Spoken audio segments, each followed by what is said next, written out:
Joined by our guest, Peter Kalmus, who is climate scientist at NASA's Jet Propulsion Laboratory. Thank you so much for joining us on WION.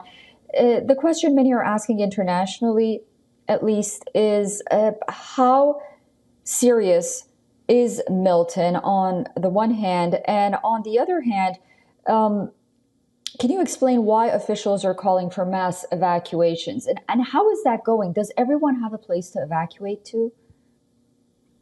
Yeah, so I'm speaking on my own behalf. So, I mean, obviously, this is projected to be one of the most damaging storms ever. So that's why people are being asked to evacuate. I'm sure a lot of people don't have a good place to evacuate. I want to make very clear that these superstorms are caused by the fossil fuel industry.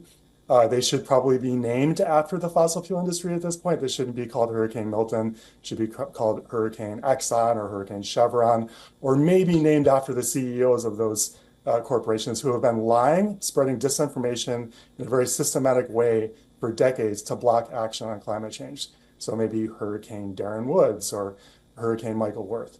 So I'm furious that climate scientists have been saying that this would happen. They've been saying that heat waves will get worse. They've been saying that crops will start to fail. We're starting to see all of this happening. This is the second massive super hurricane within 2 weeks hitting the United States, which makes it really clear that no place is safe. And this was an avoidable problem, predicament. We have the technologies we need to stop this. We don't need fossil fuels anymore. And yet these corporations, to make profits, are blocking action and making the problem worse. These storms will continue to get worse as long as the planet keeps getting hotter. And the reason the planet is getting hotter is because of fossil fuels. And do you think the government is taking these issues that you mentioned seriously, with the Biden administration and FEMA under heavy criticism on what they're doing prior to these storms, and then also what they're doing after these storms? One thing is about the weather, another thing is about preparation and the aftermath. So what is making these storms so ferocious? Yeah, so it's just global overheating. The planet is getting hotter every single day. It's caused by fossil fuels. Every day we burn fossil fuels, the planet gets a little bit hotter. This makes the water in the Gulf of Mexico and the oceans around the world hotter. That's what fuels the rapid intensification of these storms. And a hotter atmosphere holds more moisture.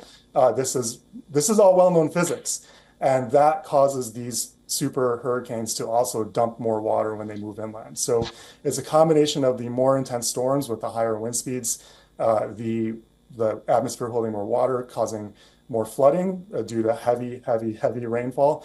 And that's why we're seeing these sorts of superstorms. And again, they will continue to get worse. And we're definitely heading into unknown, uncharted territory in the Earth system at this point. And this is not an experiment we want to be making on the one planet in the universe that we know currently to have life, and that is required for everything humanity wants, all of our hopes and dreams. We require a habitable planet, and we're doing this experiment on the planet that is causing it to overheat and will make it much, much harder in the future for humans to live on. Peter, are you in Florida right now as we speak, and are you in the path of the storm? No, I'm in North Carolina, in sort of eastern North Carolina. So I was close to the damage from Hurricane Helene, but not actually in the damage of Hurricane Helene. I have friends in Asheville. I've been in that part of the state very frequently, and it was emotionally devastating for a storm to hit that close to home. But yeah, I'm not in the path of Hurricane Milton. All right. Well, thank you so much for joining us and talking to us. And please do stay safe as we, pray and hope for the best for the people that are in the path of this storm. Thanks, Peter. For all the latest news, download the WION app and subscribe to our YouTube channel.